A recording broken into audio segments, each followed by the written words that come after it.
Hello there, Galactic Settlers, and welcome to Devil's Advocate Gaming. Today, we're gonna hop right back into what is Teenage Exocolonist. I did expect to be roasting this game. I thought it was gonna be like the next Life is Strange or something. But, unfortunately for me, the story so far is competently written, and there is an overarching mystery tied together by not quite roguelike card mechanics, but a card game nonetheless, and if you know anything about me, I'm a sucker for a good card game. So, if you would like to support the channel at all, feel free to hit that like button, subscribe, all the good YouTube stuff that keeps us going. But I digress. Back into the game.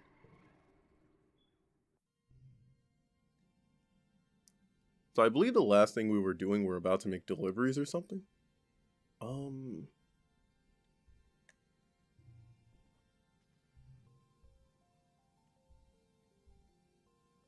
Rename character, yes. Yes.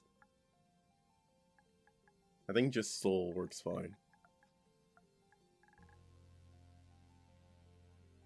Maybe Sola? Nah, that's too close to sorta. Solan. Solan. Solana? A little feminine, but alright.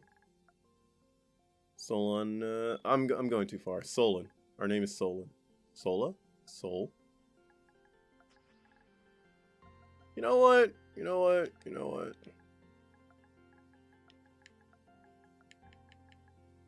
If it ain't broke. If it ain't broke. Month 3 of Quiet, age 10, Anemone, Cal. This hates me though, right?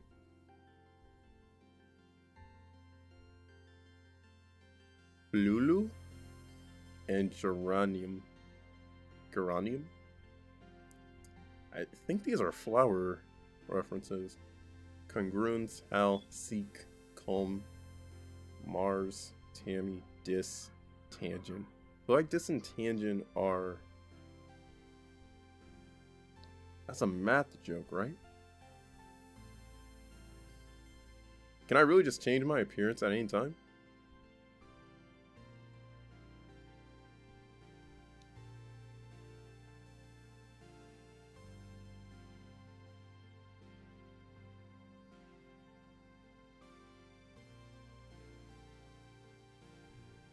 That's interesting. One might even say progressive. Okay, now what was I doing?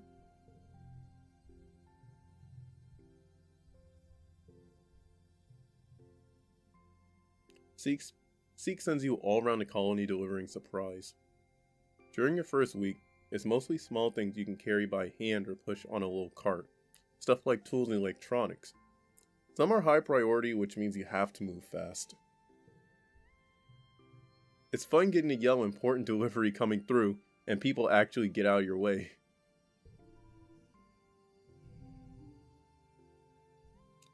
Harder challenges.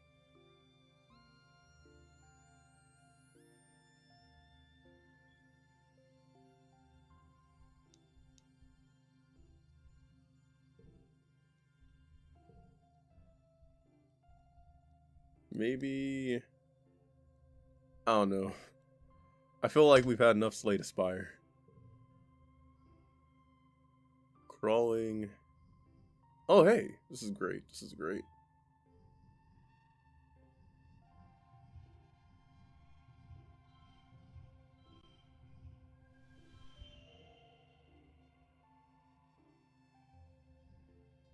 Put some icing on the cake.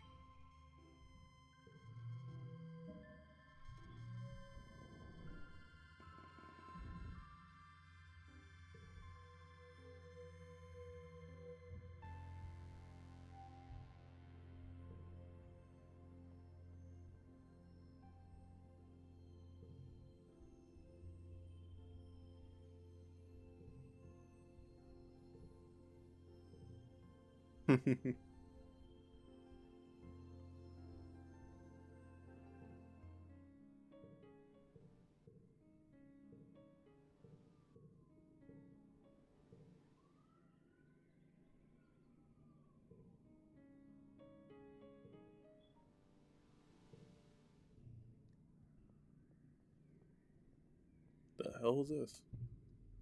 You find a hefty red Xeno egg? Oh, hi, Centurio. Marzipan. Oh, her real name is Marzipan. That's kinda cute. My dad made me come out to get some fresh air. Don't know what's so fresh about it. It's always full of acid snow or pollen or water. And I don't know which is worse. Persuasion 20 or greater gains boring.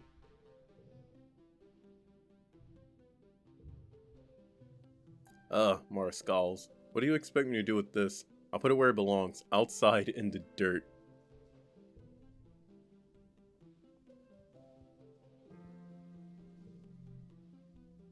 Ship's quarters.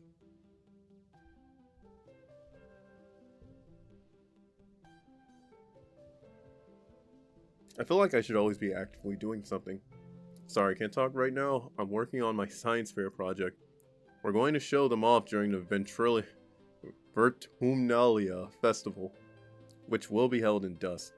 I have very little time. Please leave me alone. Maybe she wants it? Oh, I already gave it away. Crap. She didn't even like it.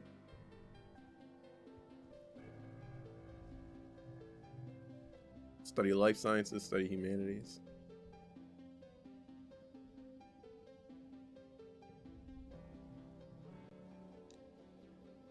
Welcome, Centurio.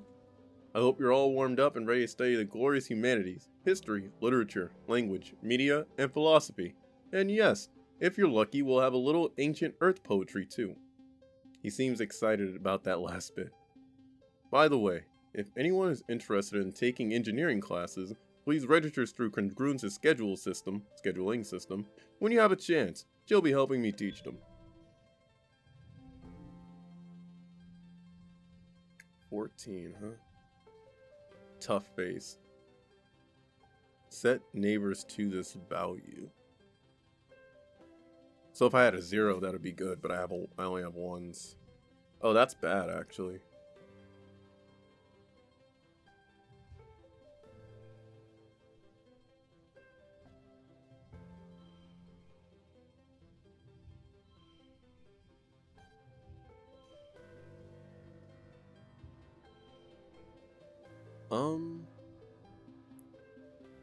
We can do this.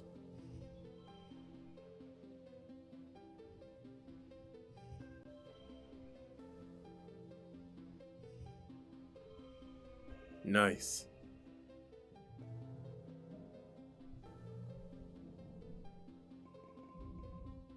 Why does Tangent like me more? You wake up from an afternoon nap. You squint to the pink-tinged light slanting through the windows. You must have fallen asleep in the lounge. Tammy's shadow falls across your nest of pillows. Oh, sorry, Centurio, she says, giggling. I didn't mean to wake you up. It's just so nice outside, with pollen sparkling in the sunlight. I want to open the windows. You rub your eyes blearily. You are having the weirdest dream. Since you're awake, you should visit the cafeteria. Auntie Seated is making a new kind of candy. She says it's made of cotton. Isn't that weird? I have to go tidy the critch first. Then I'll meet you there. Save some for me, okay? Tammy skips off toward the crutch, humming to herself. Go get that free candy. I don't want any hooch. Are you kidding? This is like off-world cotton candy. You don't turn down regular cotton candy. You think you're going to turn down off-world cotton candy? Hell no. In the cafeteria, Auntie Seaton is cheerfully handing out masses of pink candy, puffy and soft like clouds. Oh, Centurio, she says, handing you a wand with some candy spun around the end. Here, try some of this. We used to have it on Earth. Oh, I keep forgetting, these children have never seen Earth. You pull off a piece and give it a taste. It's so sweet at first, your mouth puckers. You've never tasted anything so sweet and so real. It's not at all like the soy sweets that the kitchen nano printer can make. It melts in your mouth, leaving a gritty residue on your tongue. You wait until everyone is gone, but Tammy never shows. You look down at the cotton candy in your hands. It's wilted a little from the humidity, but it's kind of like her hair, you think. Pale pink and so soft. You keep some to give to her later. Eduardo Vargas. I wonder what that means. You're relaxing in your family's quarters after dinner. Your mom had to run off on some kind of council business, so you and your dad are playing a holo game together. When you're just about ready to head off to bed, your mom returns, and you can tell from the defeated slant of her shoulders that something has gone terribly wrong. Your dad starts to ask her what's happened, but she waves him away and you approaches you. She sits down and takes your hand, holding it between her two strong, dirt-creased ones. Centurio, I'm so sorry to have to tell you this, she starts. Her mouth quivers as she swallows, working on her next words. There was an accident this afternoon, in the crèche. Your classmate, Tammy, has died. Yo, what? No, she was like the second best one. Third? Nah, second best. You try to understand her words. Tammy, dead. That's not possible. You suddenly remember the cotton candy you were saving to give to Tammy. Pink and fluffy, just like her hair. You put your hand in your pocket to get it, but what comes out is a sticky, dark red lump of hard goo. You stare at it, your mind blank. Your mom tells you as simply as possible that Tammy was killed by an electric shock from a broken holo projector. It was just an accident. You press her for more, for an explanation. A little girl is dead, someone you'd grown up with, someone so much like you. She wasn't sick or anything. You just saw her this morning. She was right there. Why? Your mom's eyes are sad when she tells you, sometimes there's just no reason why. Yeah. I think we've all had a moment in our life like that. Why did it happen? But there is no reason. No meaning. You aren't used to dealing with death, and you don't know what you're supposed to say or do. You sort of mumble, okay, then you get changed and crawl into bed a full hour before your bedtime. You try to fall asleep, but you toss and turn for hours. You eventually drift off to a fitful dreams of that small, sticky red lump of cotton candy.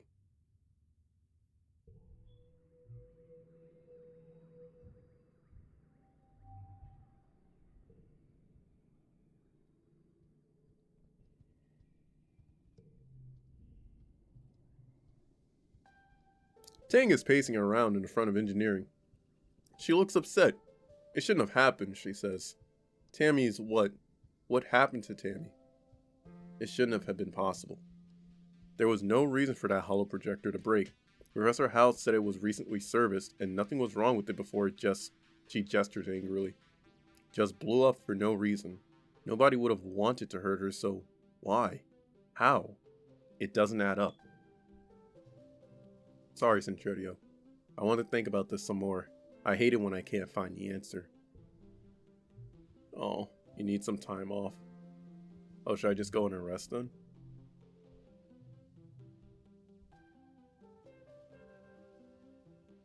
Minus 100 stress, forget one memory? What? I can just forget a memory? Now, our memories make us. Our memories make us. I stand by that. Mars is staring into space, looking somber. She doesn't even notice as you come up beside her, and barely reacts when you say hello. I'm thinking about Tammy, she says quietly. She used to sit down the hill there, in that spot in the sun, every morning. She'd just sit there for hours in the sun, doing nothing, just being happy. You stare down the hill to the spot near the entrance to the quarters. You can imagine her there, working on some little craft project, humming to herself. She was so nice to everybody. And now she's dead, Mars says, making a face. How's that for fair? Of all the people, how come it had to be my friend? You don't have an answer. You've never heard Mars call Tammy her friend before, but of course she was. Tammy was everyone's scared little sister, even though she was older than most of you.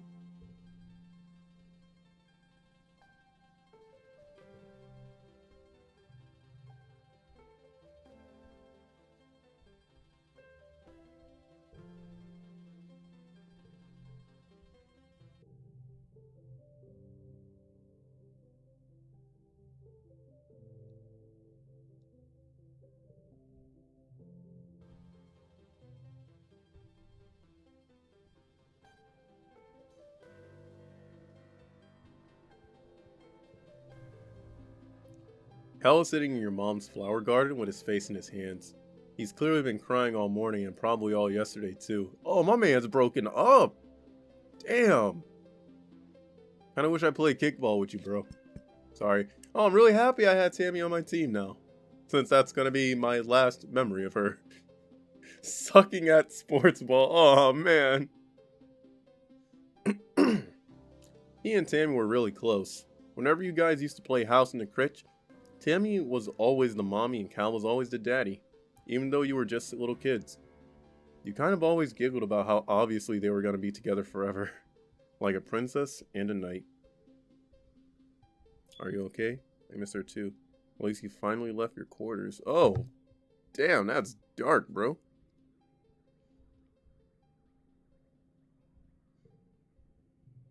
Me too, he sniffs, looking up at you. You can see how puffy and red his eyes are. Me really, really too. Damn, that's rough, bro. Tammy always liked these flowers, he mumbled. Sometimes I picked some for her. He runs his hands over the pretty white flowers. Don't tell your mom, okay?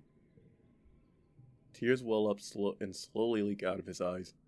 He doesn't even blink, just stares at the flowers as the tears run down his cheeks. You decide to give him some space.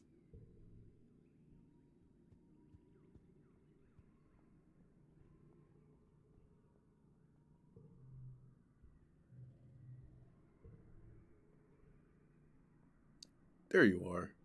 Well, I guess I'll talk to Dis first. Let you kill the mood a little bit. Can you believe Tammy died? Dis asked morbidly. I heard Chief Engineer Instance tell somebody about it. He lowers his voice.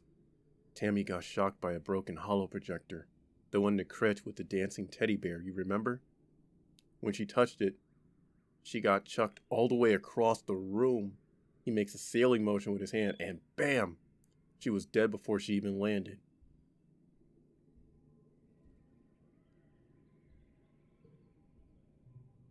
Dis suddenly looks embarrassed.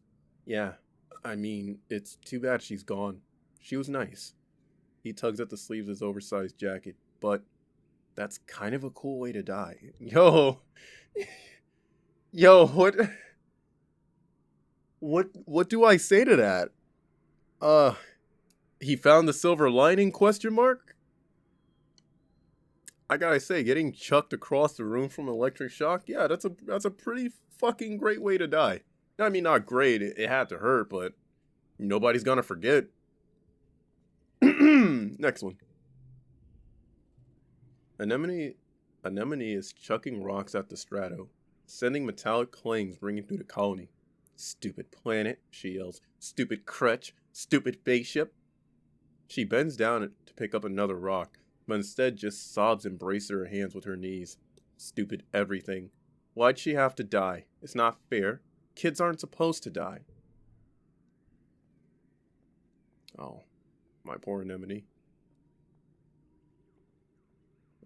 That's my girl bro right there.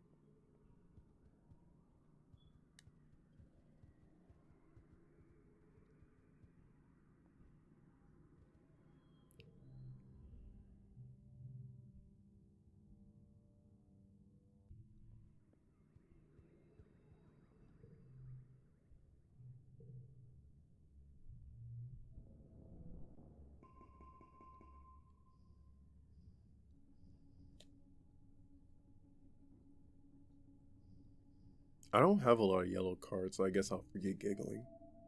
And minus 100 stress.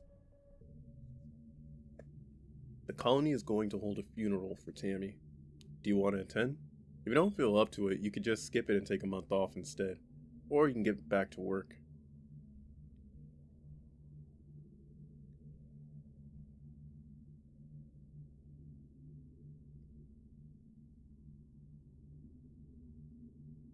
That's an ominous ass line right there.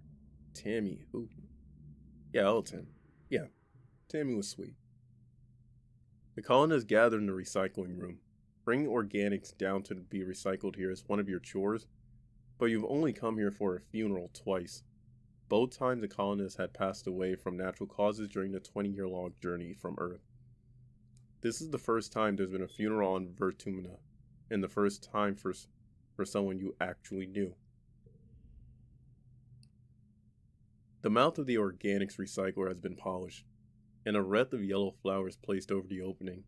Inside, you can see a shrouded figure, Tammy's small, fragile body. Tammy's dad, Uncle Tonin, is here, as well as your parents, and Auntie Seaton, and the rest of the council. Cal is here with his mom and her parents, already crying in their arms. The room is packed with people, and the feeling of grief is so thick you can taste it in your mouth. Governor Udicott. Udico? I'm gonna call him Udico. Governor Udico stands before the assembled crowd. There are no words to ease the pain we feel today, she begins solemnly. There is only the sad company of those of us left behind to share the burden of that grief. Tammy was our child, she continues, one of the first humans to be born in space, and the first to die on an alien planet. In her short life, she exemplified the very arc of human accomplishment, bending hopefully towards life beyond our humble Earth. She is the first of us who can truly call Vertumina home. Her passing was as senseless as it was sudden. Losses like this are impossible to hold within oneself. A painful reminder that life is important and impossibly precious and fragile. But they also remind us, as always, that as a community, we are capable of great strength. Udico closes the door to the recycler. You hear Uncle Tonin sob over the hum of the particle disintegrators beginning their work. Holy shit! As a community, we remember Tammy. As a community, we return her body to the soil that nourishes us. In this way, Tammy, our child from the stars, will never truly be lost. The ceremony is adjourned, but a few people stay back to console Uncle Tonin as he keeps vigil over the recycler. Cal and Uncle Tonin held each other and weep openly. Your mom stays behind to receive Tammy's remains. As the head of geoponics, she'll be responsible for adding them to the colony's precious supply of brown soil from Earth.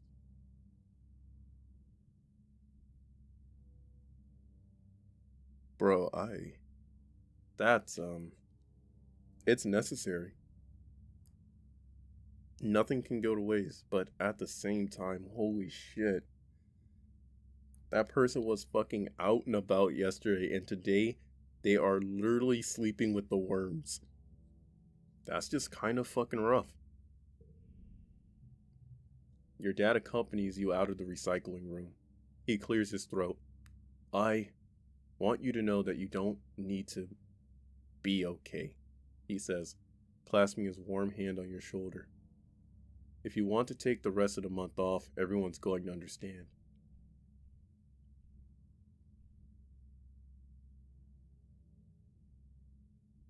I'll go back to school, fuck it. You feel better just having said goodbye. You didn't really know Tammy that well, after all. It's sad that she's dead, but you have to move on.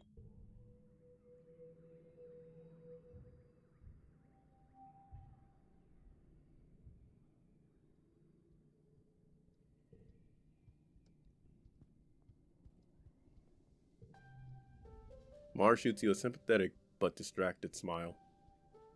Nah, her face still looks the same as it always has.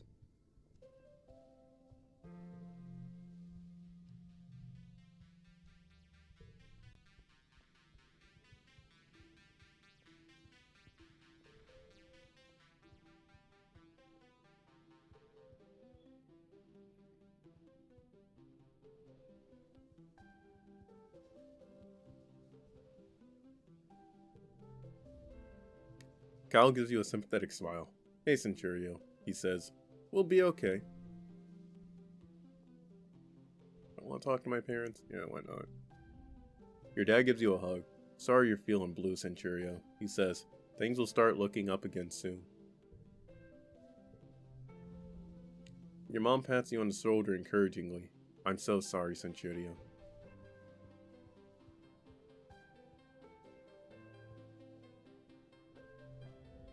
Expeditions. You step cautiously through the colony gates. Centurio. Uncle Tonin sighs as he blocks your path. He looks like he hasn't been sleeping. I'm sorry, but you shouldn't be out there. Our children are so young and so precious, so fragile. Please stay near the ship.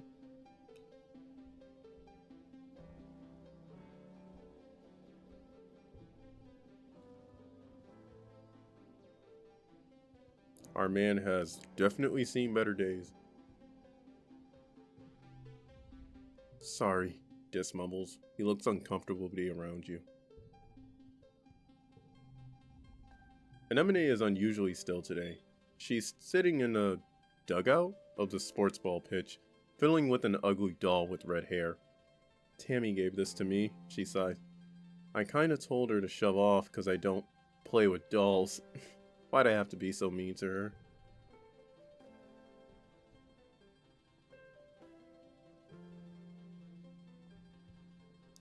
You thought you were fighting the accomplished and established gender norms, but really, you were fighting your friend. I'm going to hell for that one. Tangent shoots you a distracted look. Sorry, she says. I'm not really good cheering people up. Me neither, Tangent.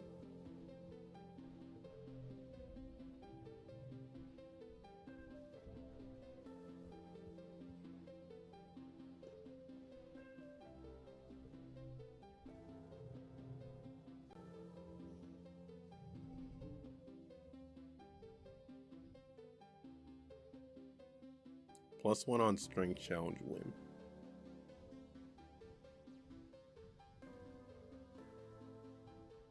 What's the little... Where are those little tally marks in the bottom right? I don't really have any abilities. I think I lined the zeros up first. Oh, just barely, huh?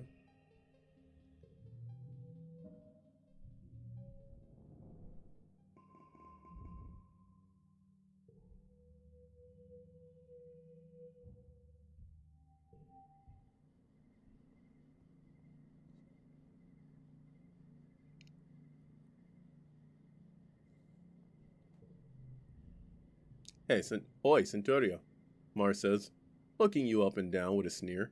Your shoes are gross. That's what you get for walking around the dirt out there, she sniffs. Not me, I'm sticking to the ship until they pave over all that icky mud. You wonder if maybe she's scared of more than just getting dirty. Am I supposed to be looking for stuff to give to people?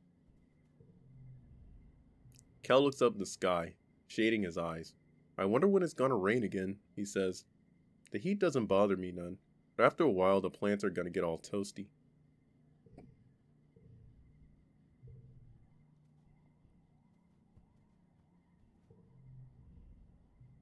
Oh, you found me. Dis is adjusting better than you'd expect to life on the surface. He's already found new places to hide and do whatever he does here all by himself.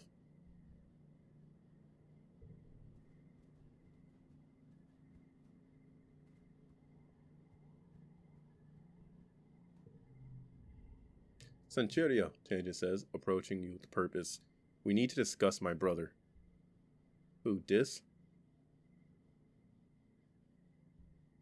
You mean my buddy Dis? Dish? Dish?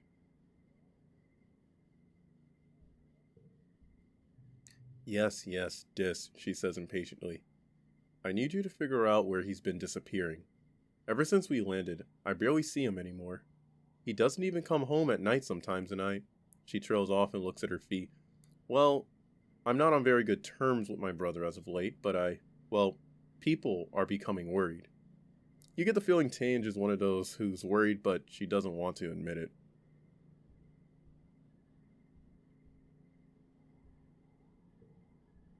Thank you, Centuria, she says, looking relieved for a second before her expression hardens again.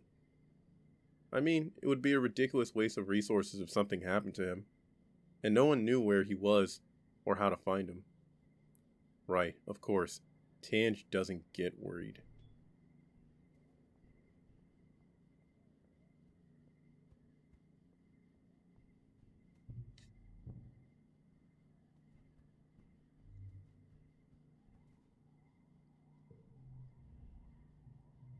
You tell Dis that his sister Tangent wants to know where he's been disappearing off to. His eyes flit briefly to yours, Then he stares vaguely off towards the engineering wing where his sister is reading on her holophone between classes. He doesn't say anything. She's worried about you. You better tell me or else just leave him alone. She doesn't care about me, he says sullenly. Tanja's just worried she'll get in trouble if I don't come home one day. He scowls and picks at the hem of his sweater. She doesn't care about anything but her schoolwork.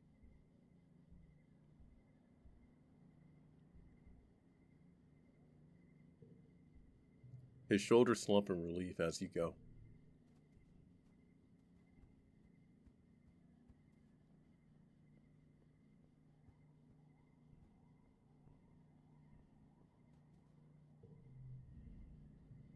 Anemone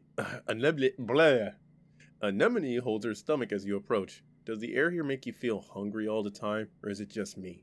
She wonders. I feel like I could eat a whole one of the mushroom trees just She mimes shoving a whole giant mushroom in her mouth. Here, I got some for you.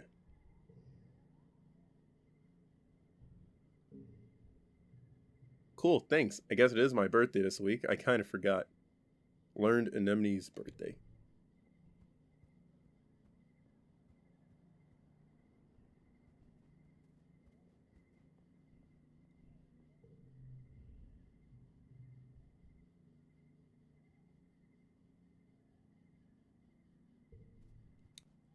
You do that, Mars.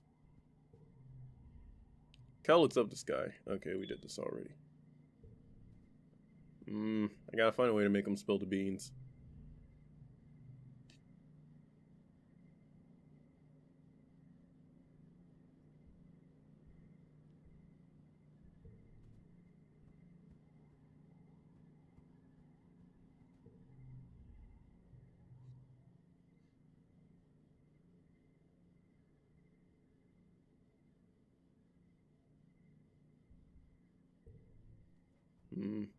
Looks like there's not really a way for me to learn what this is doing. Guess I better go take a class or something.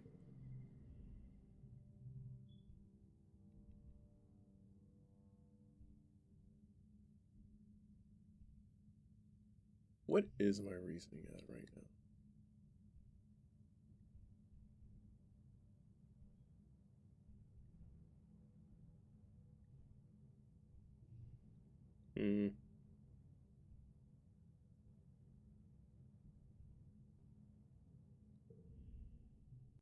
This week in biology class, we're learning about predators and prey. Professor Howe brings up a picture of a Hopeye on the holo projector and asks, Hopeye on the holo projector and asks, who can tell me what special things Hopeyes do when they see a predator? Oh, I thought the Hopeyes were a predator. Tan's hand shoots up. They hop away very quickly. That's why we called it a Hopeye. Hal nods. That's true, but not what I was getting at. Tan stammers and looks upset, like she can't believe she got something wrong. Hal scans the class again. Anyone else? Centurio? Do they thump their feet? Needs animals tintergrader. Gains gut feeling. That's debatable. Might as well get the card out of it. You stammer after being put on the spot, and say the first thing that comes to mind. That might work, Hal smiles, but Hopeyes don't have wings. He gestures to the picture of one right in front of you on the holo projector. You feel pretty dumb, as you should. I wish I could have seen it. They thump their feet to warn other Hopeyes in the area. Then they hop away very quickly. You look over to see Tan smirking at you. You both got it wrong, but she still thinks she's better than you.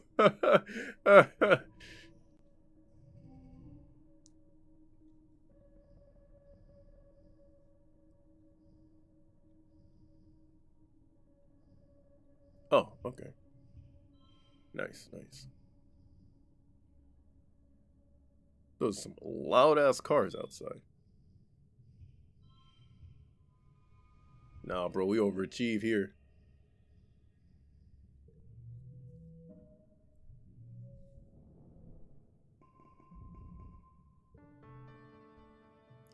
It's time for the Vertumnalia. Udico and the council have called a festival to celebrate life here on the planet Vertumna. Everyone gathers in the colony square to hear the governor Udico's speech.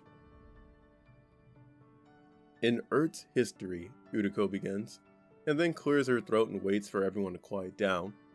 Ahem! In Earth's history, Vertumna was known as the god of seasons, change, gardens, and fruit. It's no coincidence that our forebears chose the Vertumna Project, chose to take on such an auspicious name, in the hopes of seeding future bountiful seasons of humanity. We will continue his tradition of Vertumnalia, a midsummer festival to celebrate our Vertumna, this lush planet upon which we on which we find ourselves today. Everyone cheers and applauds. The members of the council all get up on stage one at a time to give their own short speeches. Governor Udiko announces each one. Governor Udiko, command. Chief Administrator Seek, command. Security Chief Ret, garrison. Chief Engineer Instance, engineering. Chief Cultivator Flulu, geoponics. Chief Steward Antecedent, quarters. Chief Surveyor Melatonin, expedition. Somebody really named themselves Melatonin? Alright, shit. When it's your mother Flulu's turn, she announces that tonight you'll be eating some of the very first crops grown from Ventumnan soil. Your eyes go to the feast table, aboard the stratosphere. It would have been mostly soy-based food from nanoprinters, spiced up with what precious fruits and vegetables could be grown in a small growing base. This year, the earth plants look even less robust than usual, but they're supplemented by some Vertumnan plants you've come to appreciate, juicy potato pods and bobber fruits, and slabs of edible fungi. Udiko takes the stage after everyone on the council has said their piece. What is a festival without festivities, she asks. Professor Howe and Security Chief Rhett have organized a 3-part competition for the kids. Good luck, children. Which one do you join? Bot wrestling? Talent show, science fair? I'll just watch. Competitions are dumb.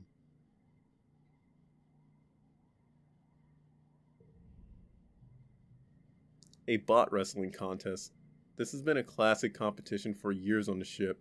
Someone has rigged up a hydraulic lifting bot to slowly stretch out, increasing in strength over time. The aim is to see how long you can hold it closed, using any part of your body before it pops open. Anemone and Cal are competing with you. Cal doesn't like that it's a competition, but he does love bot wrestling. Wrestle that bot. I still have the candy? Alright.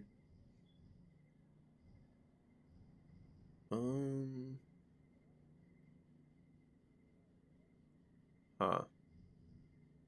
I can only pick 3. 48? Yeah, alright.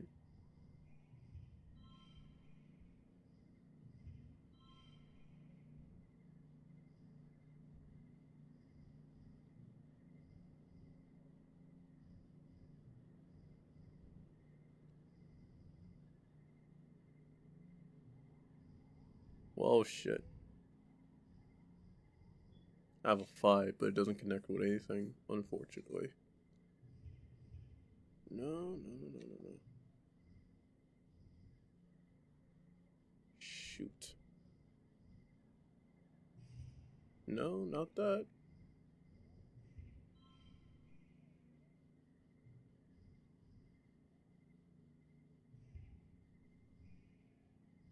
Maybe I should have kept the 2 zeros down there.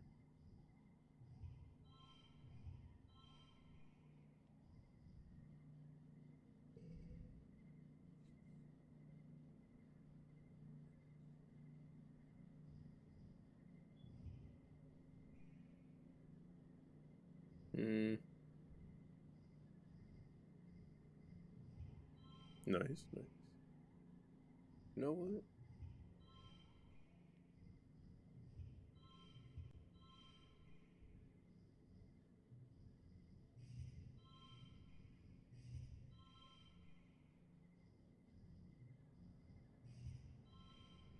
Why is it -1?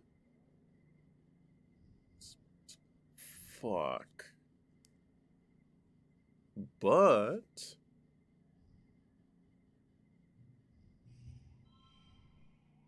13. 17.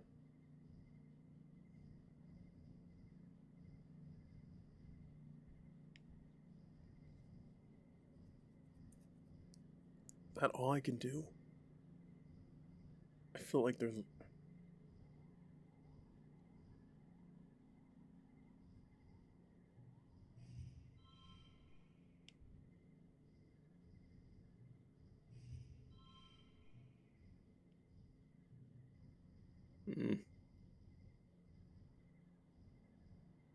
Damn, all that just to come up short.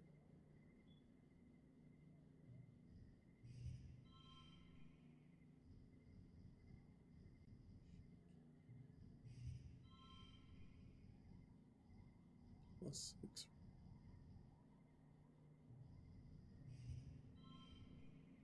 That's even worse.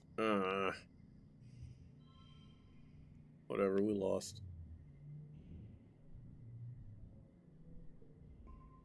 Anemone's brother Calm is the judge, and awards bonus points for technique as well as brute strength. You sit on the hydraulic bot and use your weight at first, but it wobbles too much and eventually tosses you off. Anemone uses a strong leg hold technique and lasts 30 seconds longer than you do before the bot finally escapes her grip. Calm declares her the winner. She offers you her hand, then pulls it back at the last second before running away, cackling. Maybe next year. After the festivities are over, everyone takes time off for a much-needed break. During the fierce heat of dusk, a few days' rest is exactly what you need. You feel refreshed. Early dust.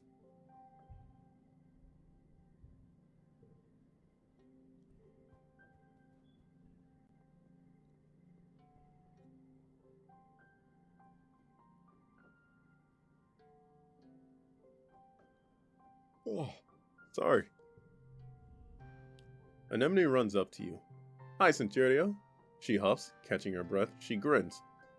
On the ship, adults are always saying no running, Anemone. No running.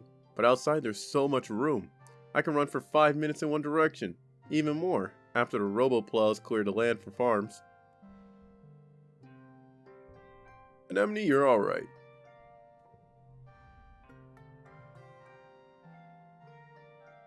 Tangent sniffs the air. It stinks out here. Not just one stink either. Every day is a new stink. Today it smells like, she wrinkles her nose, like that time the waste reclamation unit broke down. Yuck. Yava knows the smell. She sure is sensitive. Or maybe she just likes the stale air inside the ship better.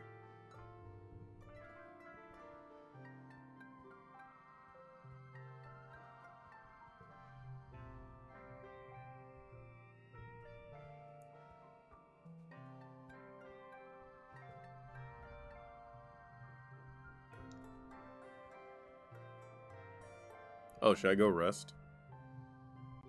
I can deliver supplies though. Seek is there with a large pack of thin white rectangles. Is that paper? Neat, so nostalgic. Well, we have hollow palms. Why use paper? That's terrible for the environment. Yes, Seek hums. Governor Udico is quite sentimental when it comes to these things. She even signed each notice by hand. I myself have traded in my hollow palm stylus for a pen. You're to deliver a stack of these reports to every council member in the colony. Seek asks you not to read them, but says it's just boring adult stuff you won't understand anyway. You clutch the papers to your chest and nod. First stop is engineering. Paper. Dr. Instance is exasperated. The governor is sending messages by paper now? Is this a joke? Tell me this is a joke. You shuffle your feet nervously. Seek seems serious to you. She skims the first page, muttering to herself. And there's sensitive information in here. Of all the superfluous, technophobic, sentimental foolishness. You back quietly away. Next stop, the cafeteria. Auntie Seaton takes the notices carefully with both hands. Paper! What a strange idea! And, oh look, Governor Udico has even signed it. What marvelous handwriting they have. Pretty sure Yutiko identified as a woman. We don't have to use they there. Whatever. I wonder what I'm supposed to do with... Oh! Wait. That's... So that must be Seaton's personality bleeding through to the dialogue, because everyone else, including narration, said her. That's slick. That's a nice touch, though. Now I know a little bit more about Auntie Seaton's. I wonder what I'm supposed to do with this once I'm finished reading, she thinks out loud. Throw it in a disassembler? It seems far too precious for that. Will I need to get a filing cabinet in here? I wonder. I suppose I can recycle it for craft time. Next up is the expedition's office. Tonin meets you outside. He's struggling under the shifting weight of an enormous crate. It appears that whatever's inside wants out. Sorry, Centurio. Could you just put them down on that bench? I'll take them inside in a minute. Another surveyor overhears and laughs. The governor's sending paper memos now? Is she really that old? What's next? Toilet paper? The moment you put the documents down, a gust of wind picks them back up and fly everywhere. And they fly everywhere. You snatch for them, but accidentally drops the rest of the stack you're holding.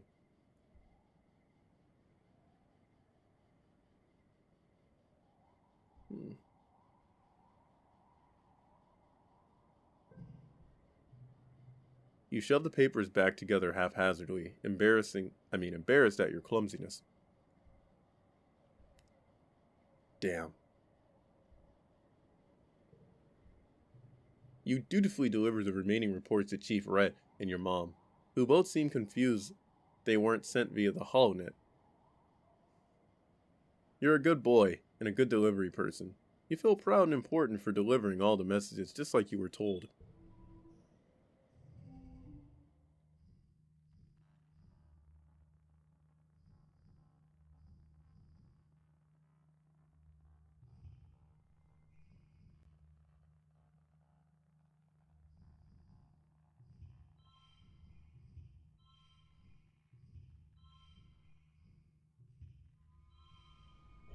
Ha ha, my ace in the hole!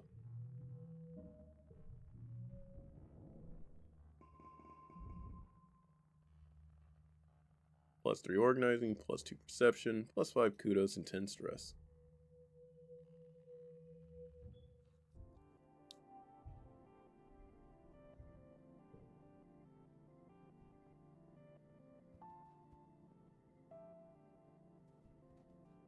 Hey, I've been kind of doing your work for you. Got anything for me? Oh, hi, Centurio. Marzipan looks bored. My dad made me come out and get some fresh air. Alright, same thing as last time.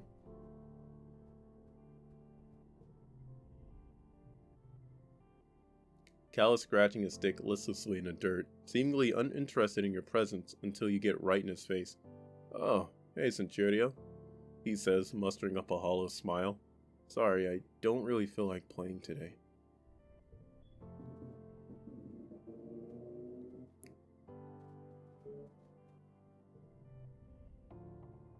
You spot your dad playing cards with two of the other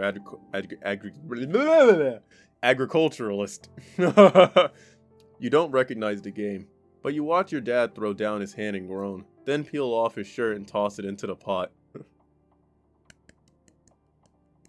What the fuck did I walk in on? That's my dad.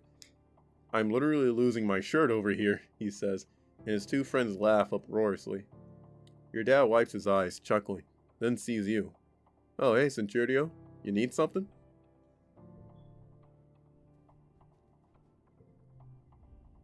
Your mom is hard at work breaking ground for the new fields. Yeah, see, Dad? Why can't you be more like Mom? My mom's hard at work, her six-pack glistening right now. Why don't you get out here in the field and get up out my life? That's all I'm saying. That's all I'm saying. That's all I'm saying. As a colony's chief cultivator, she's been preparing for this year for as long as you can remember. Hey, Centurio, she says, leaning hard on her tiller and mopping her brow. You need me for something? If you're not going to class, I can always put you to work. What are you doing in geoponics? What is happening in engineering? What can I do in the quarters? What's the garrison? Man, expedition's not good. Hey, Buzzkill, what you up to? Oh, you found me. This is adjusting better than you expect to life on the surface. He's already found new places to hide and do whatever he does out here by himself.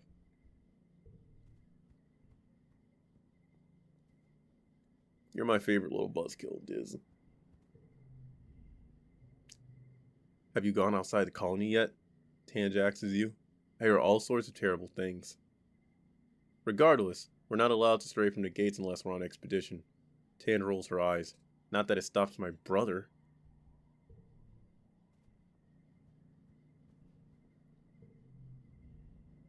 So then I trapped it in my room, Anemone says, telling you all about the bug she saw in her quarters.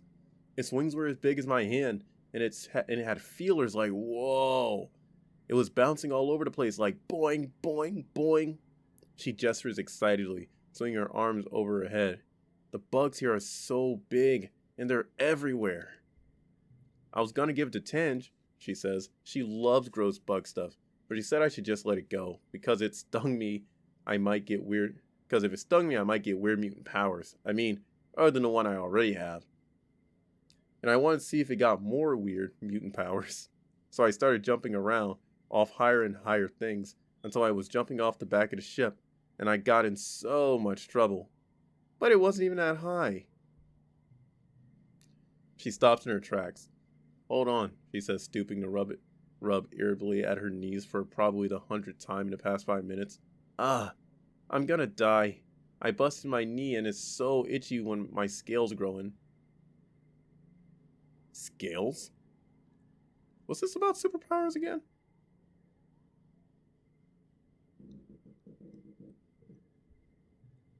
Annie, don't pick at it. Chief Steward Antecedent's voice rings out from across the garrison yard. Pleasant but firm. It instantly transports you back to being in the ship critch, tugging on her skirts and calling her auntie. Anemone jumps and stands up straight, her hands flying to her sides. But Mom, Anemone whines, digging her fingers into her knees as Auntie Seaton approaches you both. It's so scratch-tastically itchy. I know, lovely, Auntie Seaton soothes her, patting down her riotous red hair. But the more you pick at it, the thicker your scales are going to grow in. Anemone tucks her hand under her armpits to keep from scratching. What if I want to have cool scales? She pouts. Auntie Seaton smiles indulgently. At the rate you're going, I'm sure you'll be covered in them before you know it. No need to rush it. Anemone's skin is dotted with patches of protective blue-green scales that grow in wherever she gets a cut or scrape. She rubs the patch in her jaw indignantly, the one she got when she ran headfirst into the food synthesizer back on the ship.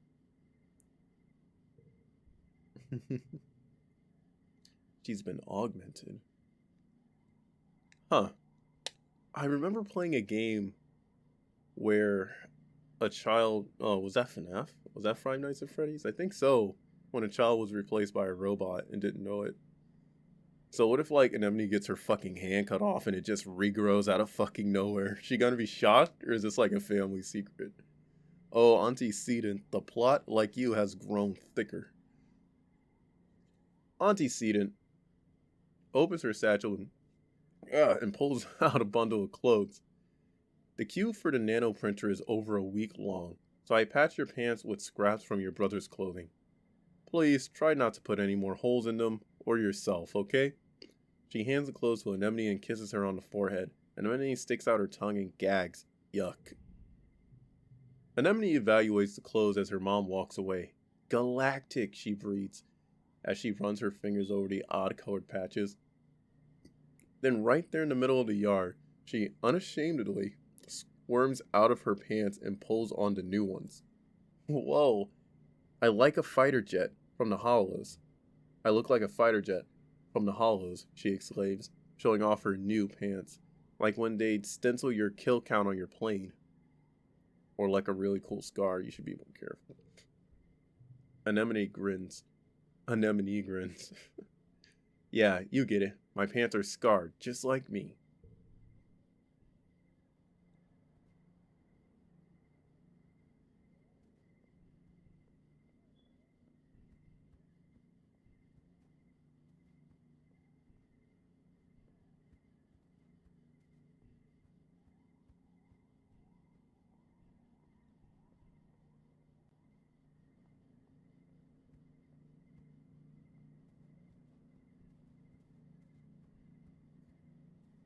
Guess I'll go learn some more shit.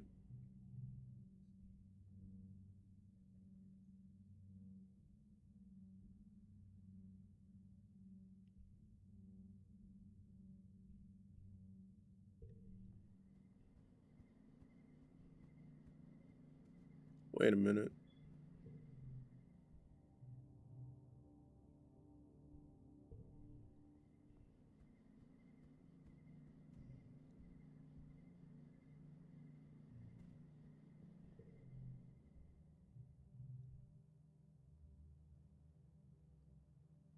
That's gonna boost my friendship with Mars.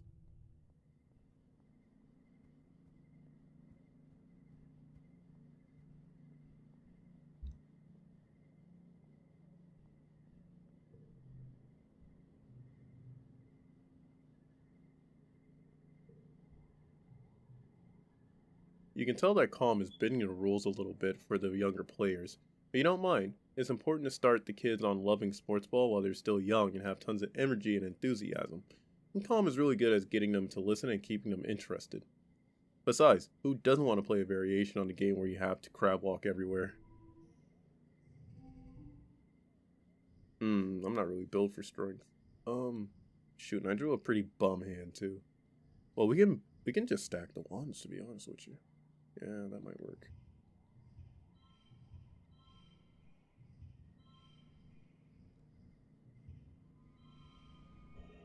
Nice, we did it.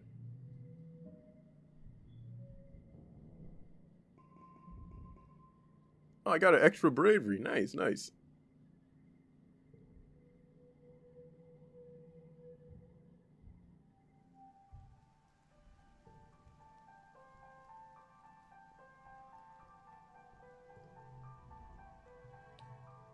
Anemone is running around the sports ball court, touching her hand to the ground at each corner. 18, she counts. 19. When she reaches 20, she collapses onto the grass and checks her hollow palm. I'm training, she explains. My big bro Calm says I have to get my legs climatized to the planet if I'm gonna be team captain like him. One day I'll have some for you, Anemone.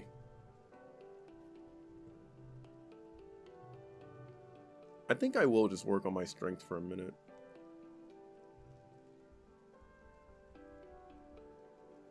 My toughness is 14. I think it has to be 20 for me to go outside. So let me just work on...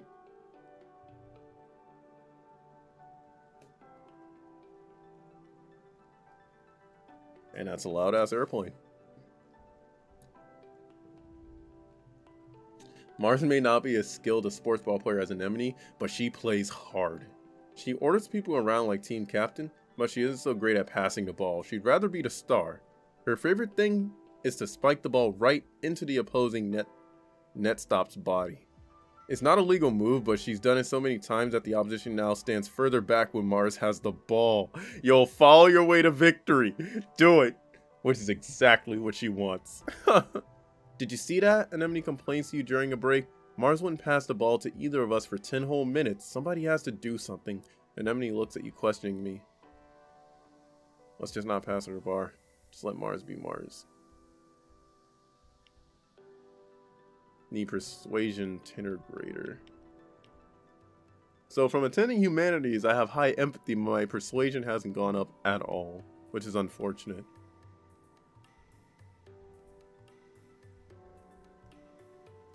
Damn.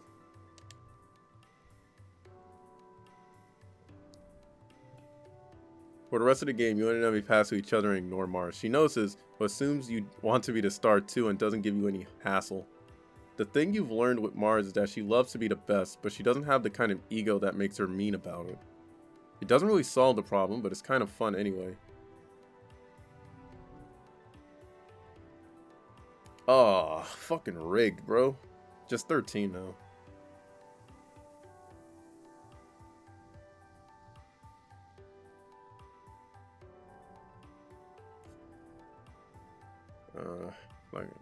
It's probably gonna be enough.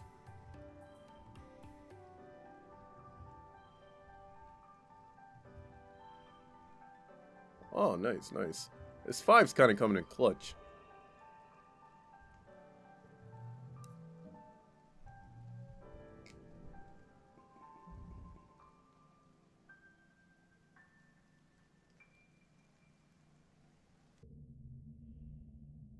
You're having a terrifying, familiar dream.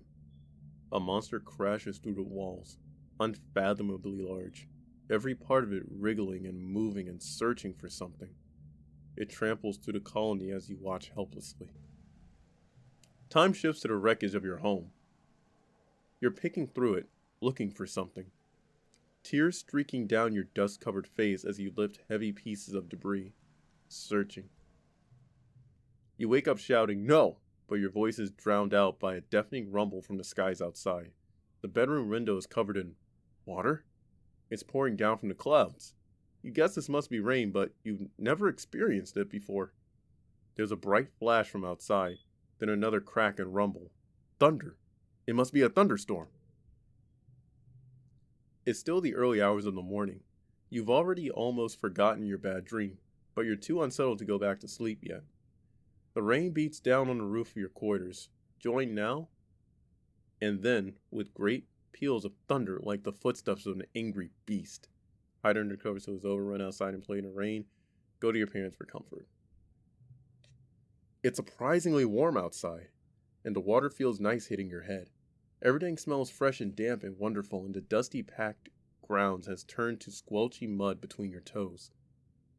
You don't go too far from the door to your quarters, but it's exciting being outside in the dark, watching dramatic streaks of lightning arc down to the hills behind the colony.